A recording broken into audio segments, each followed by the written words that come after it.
ಮಾರ್ಮಲಿದು ನಿಂತ ವೈರಿಗಳ ಶಿರಗಳನ್ನೆಲ್ಲ ಅಂತರದಲ್ಲಾಡಿಸುವ ಎಂತ ಬಂದ ಪರಾಕ್ರಮಿಗಳು ನಾವೇ. ಕನಕಾಂಗಿಯೇ ಮಾವಯ್ಯ, ಇಷ್ಟೊಂದು ಎನ್ನ ಮುಂದೆ ಗೋಳಾಡುತ್ತಿರುವೆಯಲ್ಲ. ನಿನ್ನ ಜನಕನು ಇಲ್ಲದಿರುವ ಸಮಯದಲ್ಲಿ ನೀನು ಯುದ್ಧ ಮಂಡಲಕ್ಕೆ ಹೋಗುವುದು ಬೇಡ ಎಂದು ಹೇಳುವುದಕ್ಕೆ ನಿಮ್ಮ ನಾಲಿಗೆಗೆ ಏನಾದರೂ ಮುಳ್ಳು ಬಿದ್ದು ಮುರಿದು ಹೋಗಿದ್ದೇ ಹೇಗೆ? ಕಾಂತನನ್ನು ಕಳೆದುಕೊಂಡು ಈ ರಂಡೆ ಮುಖವನ್ನು ಒತ್ತುಕೊಂಡು ನಾನು ಸರ್ವತಾ ಜೀವಿಸಲಾರೆನು. ಎನ್ನ ಸಾವಿಗೆ ನೇಮವನ್ನು ಕೊಡು ಮಾವ, ಬಿಡುವೆನು ಎನ್ನ ಪ್ರಾಣವ.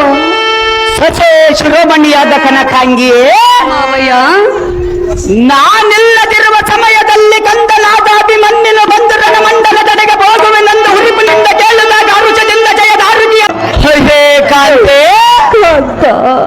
ಮಾರ್ಮಲಿದು ನಿಂತ ವೈರಿಗಳ ಶಿರ